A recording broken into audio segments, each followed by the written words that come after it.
Vo, nima qilyapti-ne? Kira qilyaptimi? Qaysi taksi parkda ishlayapti-ne?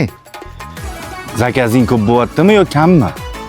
Dastavkada yuryaptimi yo odam tashiyaptimi? Yangi yo'lda eng zo'r bo'lgan Arend taksi parkida ishlayaptim. Kunlik daromad zo'r. Yanachi kunlik, haftalik, oylik bonuslari ham bor. Eng zo'r haydovchiligi, ko'p zakaz bajargan shoferligi rasha zo'r bonuslari bor. Ya'ni yil oxirida kutilmagan qimmatbaho katta podarkalari bor. Voy, uydagilar ham maza qilyapti-da. Arend taksi park boshqa yo'q, eng zo'ri. Kulli isivyapti, yondiryapti, yonyapti. Arend taksi yangi yo'lda hamma joyiga boryapti.